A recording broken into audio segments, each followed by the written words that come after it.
Bismillahirrahmanirrahim. Alhamdulillahirabbil alamin. Wassalatu wassalamu ala asyrafil anbiya'i wal mursalin sayyidina wa maulana Muhammadin wa ala alihi wa sahbihi ajma'in, amma ba'd. Qala Allah ta'ala fil Qur'anil Karim, a'udzu billahi minasy syaithanir rajim. Bismillahirrahmanirrahim. Ya ayyuhalladzina amanu kutiba alaikumus syiyam kama kutiba alal ladzina min qablikum la'allakum tattaqun. Wa qala an-nabiy sallallahu alaihi wasallam, al-jannatu mustaqatun ila arba'a nafar. Talil Qur'an wa hafazil lisan wa mut'imul ji'an wa shaumu fi Ramadan. Ma'asyiral muslimin wa zumratal mu'minin rahimakumullah.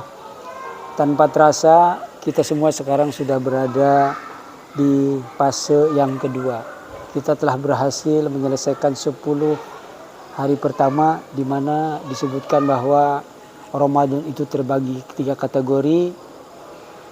Awaluhu rahmatun wa awsatuhu wa maghfiratun wa akhiruhu itqum minan nar.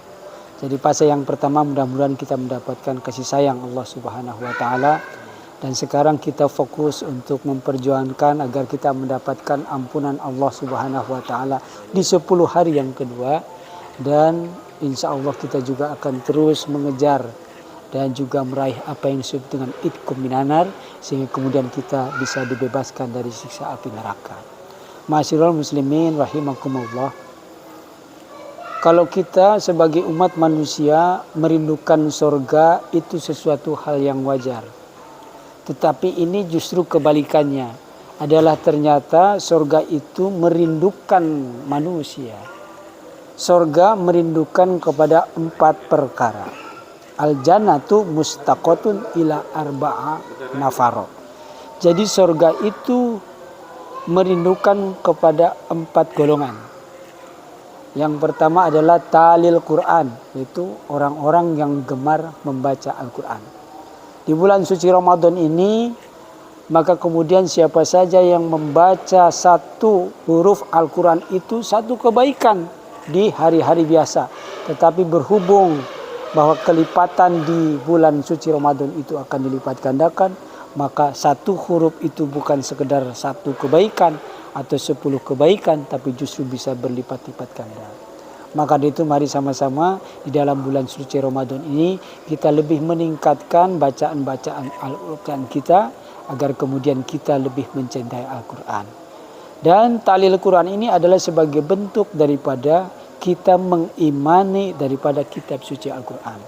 Karena mengimani kitab suci Al-Quran itu cirinya ada 3. Yang pertama adalah kita bisa membaca Al-Quran dengan baik dan benar sesuai dengan kaidah ilmu tajwid. Yang kedua, kita mengerti artinya. Dan yang ketiga adalah kita melaksanakan di dalam kehidupan sehari-hari apa yang kita baca daripada Al-Quran tersebut. Yang kedua, setelah talil Quran, golongan yang dirindukan masuk surga itu adalah wahafizul lisan, yaitu orang yang menjaga lisan.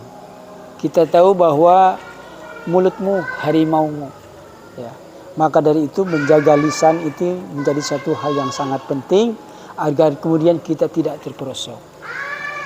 Menjaga lisan itu dalam konteks kekinian bisa juga adalah kita di dalam mempergunakan handphone atau WhatsApp ataupun medsos apapun. Jadi jangan sampai kemudian kita melakukan hal-hal yang merugikan orang lain. Apalagi itu misalnya adalah berita bohong, berita hoax, kita share segala macam ke teman tanpa kita melakukan tabayun. Itu pun juga adalah merupakan ciri-ciri daripada orang yang tidak menjaga lisannya. Menjaga lisan dalam konteks daripada ilmu atau fikih di dalam berpuasa ini adalah bahwa kita jangan sampai kemudian melakukan ucapan-ucapan yang bisa membatalkan pahala puasa. Jangan sampai kemudian kita mengucapkan hal-hal yang bisa dilarang oleh agama, bahkan merugikan orang lain. Yang ketiga, golongan yang dirindukan oleh surganya Allah Subhanahu wa taala, yaitu wamut imul ji'an. Itu orang yang memberikan makan kepada orang yang sedang berpuasa. Jadi subhanallah, ternyata ada sebuah hadis Nabi mengatakan bahwa barang siapa yang memberikan makan kepada orang yang sedang berpuasa sampai dengan dia kenyang, maka orang tersebut nanti di akhirat akan diberikan air dari telaga Rasulullah yang disebut dengan telaga Al-Kausar, di mana siapa saja yang meminum seteguk daripada air dari telaga Al-Kausar tersebut, maka dia tidak akan pernah merasa haus sampai selama-lamanya, sehingga kemudian yang bersangkutan masuk ke dalam surganya Allah Subhanahu wa taala.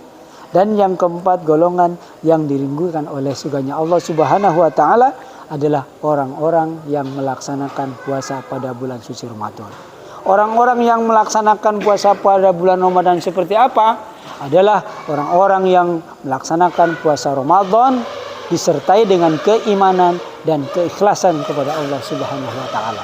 Sebab Nabi kita Muhammad sallallahu alaihi wasallam bersabda sebagaimana tercantum di dalam kitab Tanqihul Qaul Hasis fi Syarah Matan Lubabil Hadis, yang mengatakan bahwa man shoma ramadhana imanan wahtisaban ghufira lahu ma taqaddama min dzambi. Bahkan dalam sebuah riwayat lagi dikatakan bahwa man shoma ramadhana imanan wahtisaban ghufira lahu ma taqaddama min dzambi wa ma ta'akhkhar. Jadi barang siapa yang melaksanakan puasa pada bulan suci Ramadan disertai dengan keimanan dan keikhlasan, syaratnya dua Bang Udin, iman dan ikhlas, maka kemudian ghufira lahu ma taqaddama min dzambi, yaitu dosanya yang telah lalu itu diampuni, ma taqaddama min dzambi wa ma ta'akhkhar, dan juga dosa yang akan datang diampuni oleh Allah Subhanahu wa taala. Mudah-mudahan paling tidak di golongan keempat ini kita laksanakan puasa dengan baik dan benar, maka kita termasuk salah satu golongan yang akan dirindukan oleh surganya Allah Subhanahu wa taala.